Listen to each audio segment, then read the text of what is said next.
மீனா, டேய், நான் உன்ன வச்சு நிறைய சாதிக்கணும், அதுக்கு தான் நான் இப்படி பண்றேன் என்று தனியாக பேசிவிட்டு அவர் சேரி எடுத்து தட்டினாள். முடியை பின்னி போடாமல் லூஸ் ஹேரில் விட்டிருந்தாள்.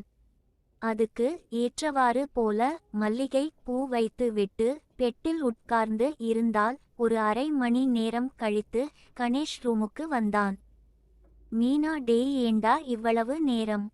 போனமா, சீக்கிரம் அனுப்பிவிட்டோமா, வந்தமான்னு இருக்காம ஏன் இவ்ளோ நேரம் ஆக்குன? உனக்கு நான் வேணுமா வேண்டாமா? கணேஷ், அத்தை, அவங்க 2 பேரையும் சமாளிச்சு அனுப்ப வெளியே அனுப்ப வேண்டாமா அத்தை? சரி அத்தை, டிரஸ் ஏன போட்டிங்க? மீனா, கிட்ட வாட்டா. அவனும் கிட்ட வந்து சொல்லுங்க சொல்லவும் ஓங்கி ஒரு அறை அவன் கண்ணதுல விட்டாள். அவனுக்கு கண் கலங்கியது. டேய், என்கிட்ட கேள்வி எல்லாம் கேட்க கூடாது, கேட்டா அறை தான் விழும். ஜாககிரதையாக இருக்கணும். சரி, இந்த பால குடிட்டா என்று கிளாஸ் அவனிடம் கொடுத்தாள். கணேஷ், அவனும் சந்தோஷமாக, இன்னைக்கு அத்தை கூட வச்சிக்க போறேன் என்று சந்தோஷத்தில் அந்த பால குடித்து முடித்தான். மீனா, சரி டா, ஆரம்பி. அவனும் சந்தோஷத்தில் அவளுக்கு முத்தம் கொடுக்க போனான். டேய், எடுத்த உடனே இங்க இருந்து ஆரம்பிக்காத டா. கணேஷ், உங்களை மாதிரி ஒரு பேரழகிக்கு இந்த மாதிரி செய்ய நான் கொடுத்து வச்சிருக்கணும் அத்தை. அவனுக்கு அப்படி பேசும்போது கண்கள் சொருகியது. என்னத்த, எனக்கு ஒரே தூக்கமா வர மாதிரியே இருக்க. அப்படியே தரையில் படுத்தான். மீனா, தூக்க மாத்திரை, நடந்த பாலை தான் உனக்கு கொடுத்தேன். தூக்க மாத்திரை பால குடிச்சா உனக்கு தூக்கம் வராமல் என்னடா செய்யும்? இந்த மீனா உனக்கா? கனவுல கூட அப்படி நினைக்காத டா. என் புருஷனுக்கும் என் மகனுக்கும் என் அண்ணனுக்கு மட்டுமான சொந்தம் இந்த உடம்பு. என்னடா முழிக்கிற? என் மகனுக்கு சொல்றேன் பாக்குறியா? கணேஷ் கொஞ்சம் கொஞ்சமாக உறங்கிக் கொண்டே இருந்தான். அதெல்லாம் உனக்கு இப்ப புரியாது, நீ தெளிவாக அனுப்புறது ஒவ்வொன்னா உன்கிட்ட சொல்றேன். இப்ப செம தான், அப்படியே திரையிட படுத்தே தூங்கு. உன் முன்னாடி உன் அப்பா கூட நான் வச்சிக்க போறேன், அதாண்டா என் பிளான். இவள் பேசிக்கொண்டு இருக்கும்போது குமார் உள்ள வந்தான். மீனா, வாடா என் புருஷா. எழுந்து குமாரை பிடிக்க குமார் கணேஷ் இருப்பதை அறிந்த பின், குமார், என் மகன் இருக்கான். அது இல்லாம ஏன் இன்னைக்கு இப்படி இருக்க? நான் உன்கிட்ட ஏற்கனவே சொல்லியிருக்கேன், வரேன். கணேஷ் அருகில் சென்று அவனை தூக்க போனான். மீனா, டேய், அவனை எழுப்பாத டா, அவன் முன்னாடி தான் எல்லாம் நடக்கணும். குமார், என்ன விளையாட்டு இது? நான் இந்த மாதிரி எல்லாம் செய்ய மாட்டேன், நமக்குள்ள இது எல்லாம் வேண்டாம். மீனா, டேய், என்ன விளையாடுறியா? உன்னை எந்த அளவுக்கு அதிகமாக நான் காதலிக்கிறேன் தெரியுமா? நீ தான் எனக்கு எல்லாம் டா, அப்புறம் இப்படி சொல்ற? குமார், நான் தான் ஆரம்பிச்சு வச்சேன், இப்போ நானே வேண்டாம் சொல்றேன், புரிஞ்சிகோ. மீனா, டேய், நான் என்ன தேவிடியா வாட்டா? நீ வானா வந்து படுக்கணும், வேண்டாம்னா விட்டுறணும். நானா உன்கூட படுக்க வந்தா? இந்த மீனா ஒன்னும் சாதா பொண்ணு இல்ல. நான் எப்படி பட்ட அழகுன்னு எனக்கு நல்லாவே தெரியும். இனி இந்த மீனா உனக்கு கிடைக்க மாட்டா.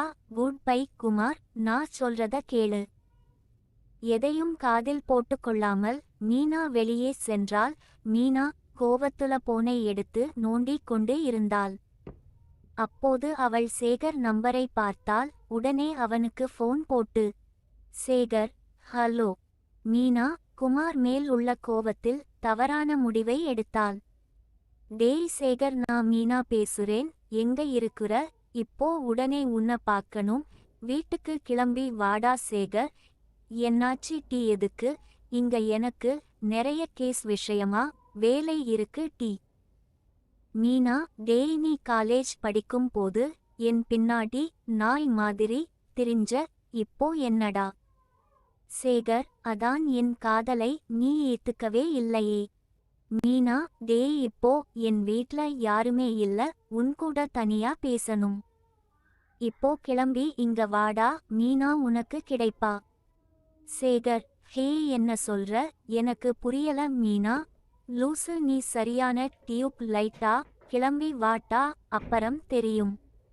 சேகர்: ஏய் நிஜமா சொல்றியா டி? நீ என் கனவு கண்ணி டி. உன்ன மாதிரி ஒரு பேரழகி கிடைச்சா யாருடி விடுவா? இன்னும் 10 நிமிஷத்துல அங்க இருப்பேன்.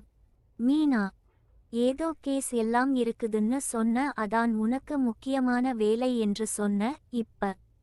சேகர்: சாரிடி, எனக்கு கலாய்க்காத, வாரேன் வச்சி ஒன்னு செய்றேன். மீனா: ஓகேடா, ஐ அம் வெயிட்டிங் சொல்லி போனை வைத்தாள். டேய் மீனா, இது என்ன ரொம்ப தப்பா போகுதுடி. புருஷன் கிட்ட என்னன்னு பர்மிஷன் வாங்கினேன், உன் அண்ணன் கூட மட்டும் தான் நச்சுப்பேன்னு சொன்ன. இப்ப உன் பிரண்டோட பண்ண துணிஞ்சுட்ட, இதெல்லாம் தப்பா தெரியலையா டி? மீனா: வந்துட்டியா, நீ வராம இருப்பியா நினைச்சேன்.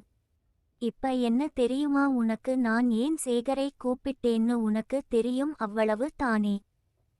சொல்றேன் கேளு, நான் என் சுகத்துக்காக அலையுறவ இல்ல, இப்போ என் புருஷன் இருக்கிற நிலைமையில் தான்.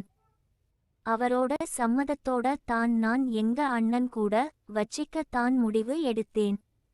பட் அவன் என்னை எவ்வளவு உதாசீனம் படுத்தினா அவனுக்கு பதிலடி கொடுக்க வேண்டாம். அதுக்குத்தான் சேகரை கூப்பிட்டேன். சேகர் ஒன்னு கெட்டவன் இல்லையே. ஏற்கனவே என்னைய காதலிச்சவன். நான் வினை காதலிக்கிறேன் தெரிஞ்சதும் என்னை விட்டு விலகி இப்ப வரைக்கும் என்னுடைய நினைப்பிலேயே அவன் இருக்கிறான். அவனுடைய காதல் உண்மையான காதல். அவனுக்கு என்னால முடிஞ்சது.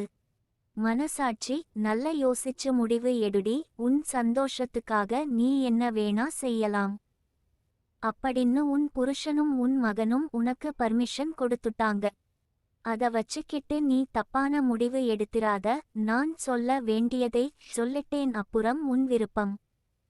மீனா: எல்லாம் எனக்கு தெரியும், நீ கவும்பி போ. குமார் உள்ளே வந்தான். குமார்: நீ என்ன செஞ்சுகிட்டு இருக்கிறாய் என்ற தெரியுமா உனக்கு? நீ போன் பேசினத நான் கேட்டுக்கிட்டு தான் இருந்தேன். நீ ரொம்ப தப்பு பண்ணிட்டே போற. மீனா: டேய், யாருடா தப்பு செஞ்சா, நானா இல்ல நீயா? ஒழுங்கா உன் தங்கச்சியா? ஒழுங்கா என் வாழ்ந்துகிட்டு தான் இருந்தேன். உனக்காக, நீ நல்லா தெரிந்து இருக்கணும் என்கிறதுக்காக நான் என்னையவே மாத்தி என் உடமையை உனக்கு கொடுத்தேன். நீ என்னைய நல்லா யூஸ் பண்ணிக்கிட்டு இப்ப என்னைய வேண்டாங்கிற. டேய், நான் மீனாட்டா குமார். நீ செய்யறது ரொம்ப தப்பு, அதை மட்டும் தான் நான் சொல்லுவேன். என் மகனுக்கு பொண்ண பார்த்துட்டு கூடிய சீக்கிரமே இங்கே இருந்து கிளம்பி விடுவேன். உன் இஷ்டம் போல நீ என்ன வேணா செய், நான் எதையும் கண்டுக்க மாட்டேன். ஆனா இதனால உன் வாழ்க்கை பாதிக்க கூடாது, அது மட்டும் தான் நான் சொல்லுவேன். மீனா: மீனா ஏதோ பேச ஆரம்பிக்கும் போது காலிங் பெல் அடிக்கப்பட்டது. ஏய், என் காதலன் வந்துட்டன். அவன் கூட நான் சந்தோஷமா இருக்கிறத முடிஞ்சா பாரு. இல்லையா அடுத்த ரூம்ல இருந்து எங்க சத்தத்தை கேட்டு என்ஜாய் பண்ணு. இப்ப எனக்கு வலிய விடுட்டா. சொல்லிக்கொண்டே வேகமாக கதவை திறக்க போனாள். வெளியே சேகர் கூடவே அவன் ஜூனியர் ராகவன் நின்று கொண்டு இருந்தனர். டேய், உள்ள வாங்கடா. இவன் எங்க புடிச்ச ராகவனை பார்த்து கேட்டார் சேகர். ஒரு நாள் நான் ஆபீஸுக்கு போகும்போது இவன் ஏதோ ஒரு துணியை மோந்து பார்த்துக்கிட்டே இருந்தான். அவங்க கிட்ட இருந்து அதை புடுங்கி பார்க்க போறேன், தெரிஞ்சது அது ஒரு பொண்ணோடன்னு.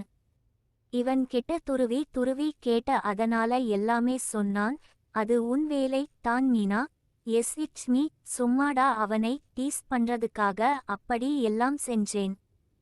வேற ஒன்னும் இல்ல. பை இவர குமார் என்னோட அண்ணன். இவரோட பையனுக்கு பொண்ணு பாக்கறதுக்காக எங்க வீட்டுக்கு வந்து இருக்காங்க.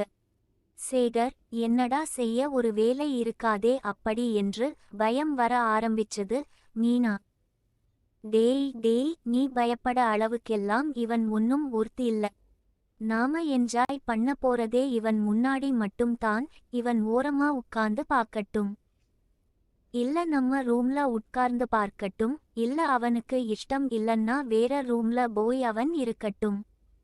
அவன் எங்க போய் இருந்தாலும் நான் கத்துற சத்தம் இவன் காதுல விழணும். என்னைய ஏமாத்துன இவனுக்கு நான் தண்டனை கொடுக்கணும். ஒரு அண்ணனா பார்க்காம ஒரு காதலனா பார்த்தேன். ஆனா இவன். சேகர்: என்னடி சொல்ற, உங்க அண்ணனை காதலிச்சியா?